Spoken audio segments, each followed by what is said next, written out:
Welcome to Random Movie Reviews. I'm Nathan, and today we'll be talking about Near Dark and The Lost Boys.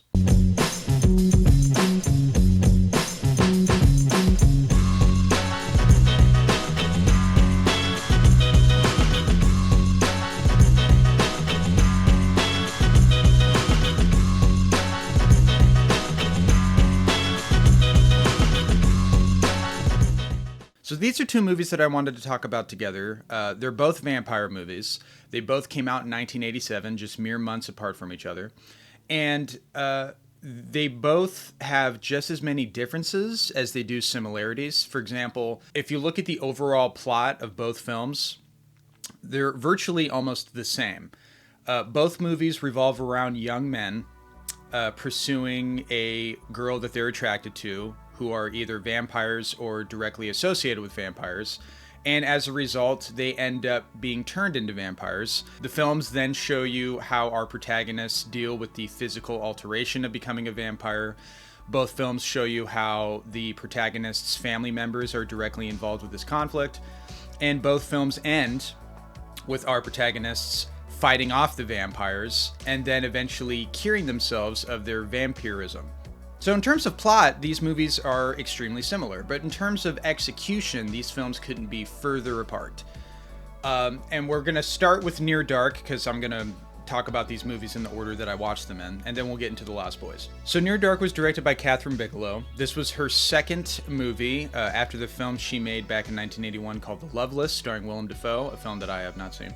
And this was around the time that she was in a relationship with James Cameron, which is why you see several cast members from Aliens in this movie. As I mentioned at the beginning of this video, Near Dark's plot is very simple. It's mainly just showing you this male protagonist turning into a vampire and being brought into this world of what it takes to be a vampire. But the most interesting aspect of Near Dark, hands down, is how unromanticized it shows the world of being a vampire. Most vampire movies, especially The Lost Boys, show a seductive element of being a vampire. Something that is cool, something that is alluring, something that seems attractive to be. There's a cool factor to being a vampire in those other movies.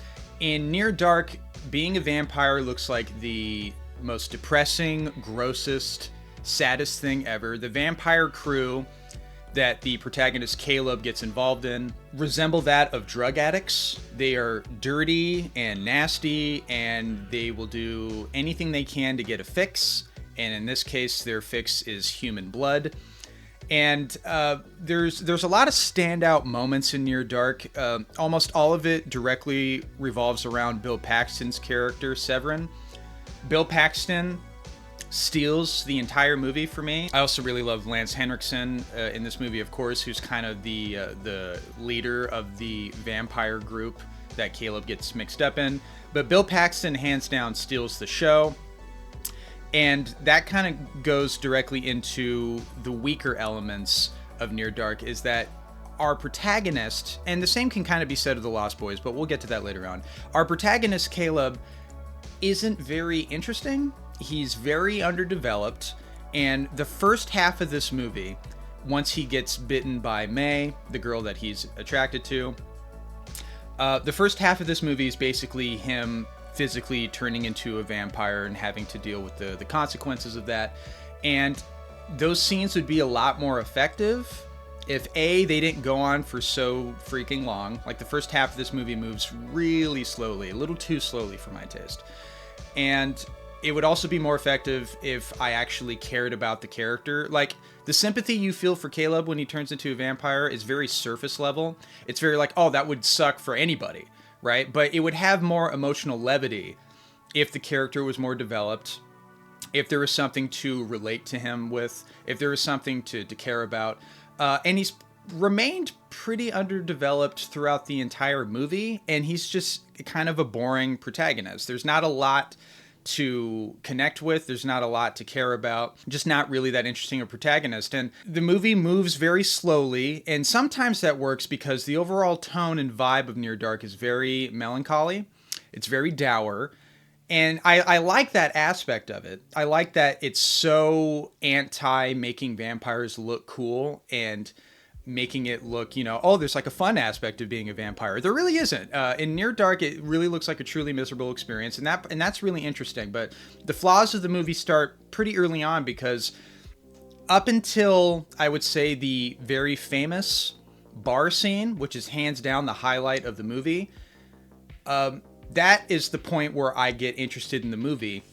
And that's about the halfway point of the film. I don't get interested in this movie, or at least the first time I watched it, I wasn't really completely invested until we got to that point. Which, let's talk about that scene for a minute. That scene is so incredibly well done in terms of direction by Catherine Bigelow. Like I said, this whole movie is very unromanticized, and that includes the violence. And the violence in this scene is not meant to look cool. It's meant to look disturbing and kind of realistic in a way. And it's a scene that's like, God damn, in order to be a vampire, you have to completely get rid of your human side almost immediately, because you have to feed on other humans. And so these characters at this point have been vampires for so long that to them it's just enjoyable to them to take human lives, and it is very disturbing and very effective. And Bill Paxton in that scene in particular, the way he's like playing around, and it's very memorable, very disturbing, and exceptionally well made. And from that moment on, the movie really begins to pick up steam, because after that scene, we get into the hotel shootout. We get into Caleb reconnecting with his family, specifically his father and his little sister. There's an element of this movie that I think is really interesting that wasn't the best executed, and that would be the curing of Caleb's vampirism with just a simple blood transfusion. Now, I'm not against the idea of being able to cure yourself of being a vampire. We don't see a lot of that in most vampire movies. So I just think that, but in Near Dark, it's so rushed, and it's so like, oh, let's just do a blood transfusion. It's like, really? That's all it takes to cure being a vampire?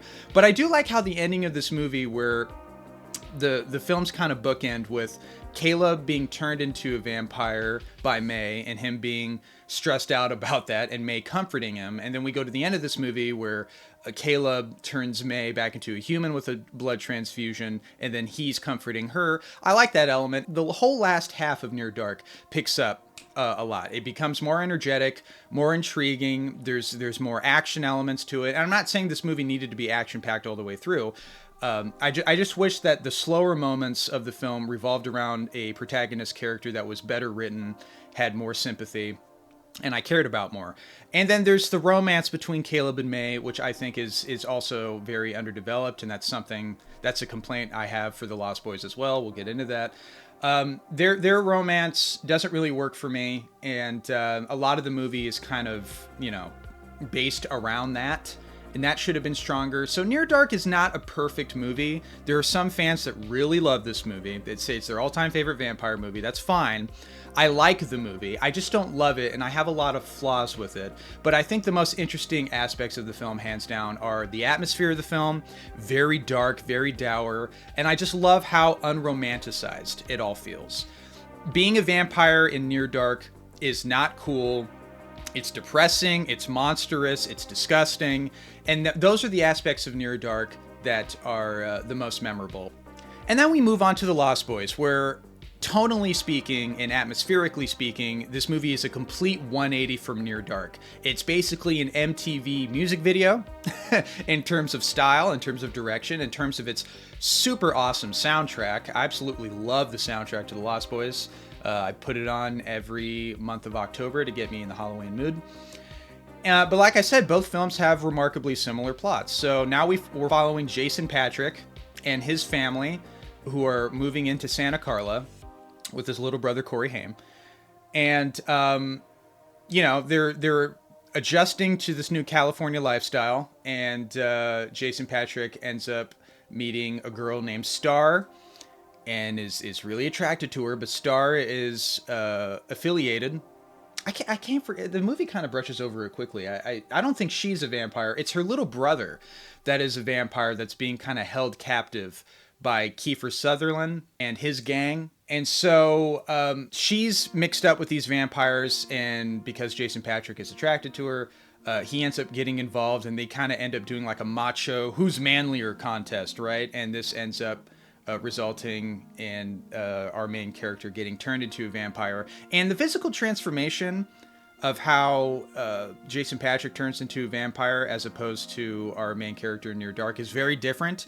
He's like floating on the ceiling, and it doesn't Lost Boys doesn't really get into the more monstrous aspects of what it takes to be a vampire. There's one scene in particular where it's kind of later on in the movie where our vampires go to like a bonfire party and they viciously attack the people there, and it gets it's like the bloodiest moment of the movie where like Kiefer Sutherland bites into a guy's head and it sprays blood. The way the Lost Boys portray vampire attacks is kind of weird in this movie. They fly down and like snatch people up from the sky, which is actually kind of scary when you think about it, but we don't see outside of that one bonfire scene how the vampires feed, but it's more comic booky, and the comic books are a common theme that are explored in the Lost Boys. We see Corey Haim when he meets up with the two other comic book kids, one of them played by Corey Feldman, whose performance in this movie annoys the shit out of me, quite frankly. I like the Lost Boys overall. I like it a little bit more than Near Dark. I'll get into that why a little bit later. But the movie has its flaws as well, and Corey Feldman's performance is a big one. Him trying to do this wannabe tough guy voice thing, I don't know if that's Corey Feldman trying to be funny. I don't know if that's him trying to be sincere. Either way, it doesn't work for me. It's not funny, and I can't take it seriously, so I don't really get much out of it. And I like Corey Feldman. I love The Goonies, and I'm a big fan of Friday the 13th Part 4, and Stand By Me is one of my favorite movies. So Corey Feldman is a very good child actor, or was a very good child actor. But The Lost Boys is now one of his better performances. Corey Haim, on the other hand, he's fine in this movie. I mean, he's basically just meant to be kind of the annoying little brother to Jason Patric, but they end up, kind of bonding a little bit more as the movie goes on, and that's a really great aspect of the film. I like that they kind of get closer as they try to help each other. So that's a really good aspect of the movie. The relationship, like I mentioned in Near Dark, both movies falter from having weak relationship storylines. I think Jason Patric and Jamie Gertz have a better chemistry. Like, it feels a little bit more apparent in comparison to the chemistry in Near Dark between those two characters. But their story is really underwritten, where it's like, he goes back to try to confront her. He's like, did I get turned into a vampire? And she's like, yes, but let's make out instead. And then we get a hilarious sex montage music video scene. I mean, The Lost Boys is goofy, but there's a charm to that goofiness. It is so hilariously 80s. Maybe the most 80s movie ever. If anyone can think of a movie that feels more 80s than The Lost Boys, please list it in the comments below. Aesthetically, The Lost Boys is not really that creepy of a movie, but it is more entertaining overall in comparison to Near Dark. Like I said, both films falter from having kind of underwritten protagonists, and their love stories are also very underwritten and underdeveloped. But I think The Lost Boys is more appealing because, visually it's a little bit more exciting, a little bit more energetic. I mean, tonally, these movies have two completely different vibes, so it's really just a matter of taste in terms of what you prefer. If Near Dark wasn't so dull in the first half, and that character, Caleb, was a better protagonist, I would prefer Near Dark. I would go as far as to say that Near Dark would be one of my favorite vampire movies ever. Because I love the ideas that are being explored in that movie, and I love the attitude it has about vampires and how it like compares vampires to being dirty drug addicts, and it's a very unique spin on that topic. But like I said, the first half of the movie moves way too slowly, and it doesn't really pick up until the second half, and so that's what prevents me from outright loving the movie. You compare that to The Lost Boys, where the movie's entertaining all the way through. It's got a pleasing, if not slightly goofy aesthetic that I really enjoy. I love the soundtrack, and I love how batshit insane the last act of The Lost Boys get, with the vampire fights and the kids setting up like the bathtub, holy water, and throwing the vampire in there. And one of the best deaths in any 80s horror movie, where Corey Haim shoots that arrow into that vampire standing next to his stereo, and then the vampire's head explodes for some inexplicable reason. But we're going to get to my biggest pet peeve of The Lost Boys, and it's a big one. The big twist at the end of the movie that the head vampire is the video store owner Corey Haim and Jason Patric's mom works at. The whole twist of him being the main vampire, the master vampire, is so cheap and unearned. So like towards the midpoint of the movie, Corey Haim and Corey Feldman and the other kid, they all try to test whether or not the video store owner is a vampire. They throw holy water at his crotch. They make him look in a mirror. They made him eat excessive amounts of garlic in his pasta, and all the tests are like, okay, so clearly he's not a vampire. But then the movie's like, nope, he is a vampire. And there's this one line of dialogue where he's like, but you passed the test. Don't ever invite a vampire into your house, you silly boy. It renders you powerless. like, that doesn't make any sense. Oh, you bring a vampire to dinner, you lose all your power. Like, what? All the movie really needed to do to make that twist work is have one line of dialogue, like maybe after that scene where Corey finds out from like an old book or something that, oh, apparently head vampires, they don't have the same weaknesses as regular vampires or something like that. Like, give us something that kind of establishes that, you know, he may not be a vampire, but he may be one because we found out that the big badass macho vampire that is in charge of all the other vampires or whatever don't have the same weaknesses or something like that. It's like, you can mess around with the vampire lore. I don't have a problem with that. But the twist of that is so like, really, dude, like, how can he not have the same weaknesses as the other vampires? The movie doesn't really explain that. It is a giant, massive plot hole that most Lost Boy fans or fanatics just overlook.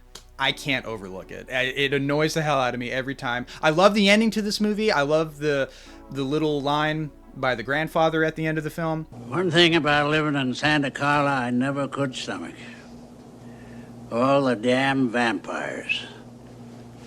Overall, The Lost Boys is a movie that's grown on me a lot. So the first time I watched it, I'm like, this is fun. I don't love it. It's a little too cheesy. It isn't scary at all. In fact, I'd say both movies really aren't that scary. Near Dark is more depressing than it is scary, and then it gets a little bit more fun towards the end. That's not too big of a deal for me. They're both enjoyable movies, and they're both very different in terms of atmosphere, and it's interesting to compare both movies because they're both vampire movies that came out the same year, and they both tackle similar subjects, but just how they tackle those subjects are completely different. So they're both unique movies to talk about. But yeah, so that's my thought on Near Dark and The Lost Boys. Tell me in the comments down below what you guys think of these two movies. Which one do you prefer? Do you like Near Dark better? Do you like The Lost Boys better?